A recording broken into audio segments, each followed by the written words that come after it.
to the Fantasy Football Podcast, Battle for the Belt. Doug, you get your own episode, man. He paid the cost to be the boss. Doug and Evan can't lie. Evan. Eddie. I'm thinking of Evan. We used to have a guy named Evan in the league. I think you placed this team, actually. But Ed, both of y'all spent the most money in the auction draft. Both of y'all was out there just spending money like crazy. And it showed. First week, y'all both scored the highest points of everybody. And sadly for y'all, or just for Ed, you had to take the L. But Doug, with a win. I mean, for me, it was very entertaining watching your game. I mean, going back and back, just with players just scoring just phenomenal points. This week was the craziest week in point scoring. I mean, everybody's team had a player that scored like a 20 burger. I mean, it was few teams where people scored 30 burgers, which were crazy. But everybody scored. Some had a player that scored at least 20 points, which is unusual for a first week. Usually, a first week, you get maybe one or two players that'll put up, 20 plus points.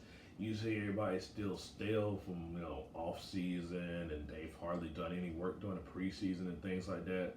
But for some reason, everybody came out just banging. Deshaun Watson, Austin Eckler, DeAndre Hopkins, Dalvin Cook for me. I pretty much a steal. I think I spent like $25 on Dalvin Cook, and the guy puts up 24 points. He puts up his worth already in the first game of the year. I ain't want to think what Dalvin Cook's gonna do later on this year. I mean, the ultimate dual threat back. I'm hoping everybody loves the defensive players. By the way, I know I'm loving it right now because my week one win comes from a defensive touchdown from C.J. Mosley. Being a Jets fan, I thank you, but being a fantasy football fan, even more than a Jets fan, you are blessed by the fantasy gods, C.J. Mosley. So, yes, this week one was awesome, and I think it just tells already how the league's gonna go because the Victors division is the best division in the league. The only division that did not have a team that lost. I mean, Lear's division, y'all didn't even win a game. You couldn't even win. You couldn't have a team that won a game. And the Valiant division, luckily you had my girlfriend in that division. If you didn't have my girlfriend, you would not win a game either. So, I mean, right now, the Victors division is the best right now. The most teams, because it's the best. Simple as that. So yeah, the Victors division is dominating right now with me, Doug, Travion, and Mel, who, interesting enough, did not pick his team. Auto draft got his team, and he still won. I mean, he is doing his stuff, but still it's crazy to think, auction draft. Computer usually messes up during the auction draft, but actually picked a week one winning team, which we saw week one. You had to score some big time points to get up there. Everybody scored 100 plus points. Obviously defense helps a little bit. But a lot of it was just it was a lot of people that was 120 plus. So additional roster does help with the 100 plus. Only one team did not score 100 plus, which is sadly Rohit. I think you're going to be the joke of the league this year. I'm just going to be honest with you. I know that you went on auto draft too as well, but we see it.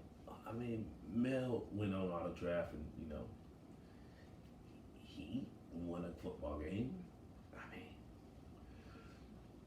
let's just say that we're going to have to really do something for you because you're being a joke of the league right now. Some things I do want to mention ahead of time. Now, this year we're going to have a lot of new things coming up. This is a 10 team league, so I am going to make sure all 10 teams go to the playoffs. Just fair because I got all these new changes I'm bringing into the league this year to see how fun it's going to be. Um, for the, we're going to wait till around week 4 because it's going to be a 13-week season. Around week 4, I'm going to start bringing in the awards. And awards that come with waiver claims, responsibilities. You might get some points added on to your score, and just other little fun things as well. So I'm still thinking of what all other fun things I could do with points, waivers, surplus, but I know what I'm gonna give out awards for, and I will determine that whenever we get to those weeks. I know I'm going to give out some rushing title awards, some receiving title awards, some passing, title awards, things like that. Some defensive awards and things like that. So all that will come when time comes.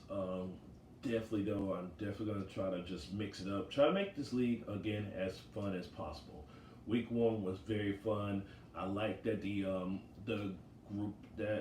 text group is been very inactive. Everybody's been talking, to each other, and we all have our running Andrew Luck joke, which is now turning. Ed, do not do that again. You're turning it into now a Cam Newton running joke, which I do not want. You do not give me another bad team. Oh, well, at least I won this week 1. Last year with Andrew Luck, oh my God, that was. So I cannot have another year of bad quarterbacking. Good thing is I have Philip Rivers and Kyler Murray, who looked excellent as week 1 game on the bench. So I might just go ahead and actually even say Cam Newton, maybe put him on the trade block. Honestly, kind of need a wide receiver. So yeah, I might put Cam Newton on the trade block. We'll see. I'll see how my team does a little bit, but right now the running back position is holding up well enough to where the weakness at wide receiver, which is that AJ Green's not playing right now, is happening. So we'll see. But right now, keeping Cam Newton right there, but I might put him on trade block. We'll see. But with that said, great week 1 from everybody, really. Even her Heat, even though his team did not do that great, still played a full lineup, still has a decent team. So we'll see what happens in next upcoming weeks. Again, this division, best division, Doug, pay the cost to be the boss. I like it. I like your strategy. Looks like you gotta keep it up. See if it pans out for you in the end there. Maybe the end game is you finally getting the belt for a change. I mean, you have broke strides. Let's put it like that in fantasy football. Now I remember you were the joke of the league just a few years ago, and now last year you came. I don't know if you remember this, but you came a few points away from actually making it to the Belt Bowl last year, to the final game last year. You came very close to making it to that belt. We got to think of a good championship name, by the way. Belt Bowl doesn't really sound that great, but you came so close to making it to the final game last year, just a point away from making it to that final game last year. So maybe this year you finally make it to the final game. Maybe you finally come close to winning the belt. I know you won't win the belt because that's me. The fantasy gods have blessed me. But, I think that you might come close. With that said, Again, have a great fun week this week. Make sure you do your waiver wires. I know I got my waiver wires going. Maybe in the next upcoming weeks, maybe I'll start saying what waiver wire claims we should do. Things like that. I don't really want to do it right now because I have a few guys I'm trying to claim off the waiver wire. So I'm gonna keep my waiver wire things to myself for right now, so I see if I claim my guys or not. Because I don't know if I'm gonna get the first. Because I don't think I have the first pick on the waiver wire. So I'm gonna see if I get my guys or not. Because right now, hint, I didn't know my quarterback was on IR. I mean, not my quarterback. No, my kicker was on IR. So yeah, I need a kicker badly. So with that said, everybody, wish you a great fantasy football week, and be ready because week 2 looks like I am actually going to be coming at you, Doug. Just be honest. Will it be a preview of the Belt Bowl? We'll be seeing. With that said, everybody, have a great week. I'm out.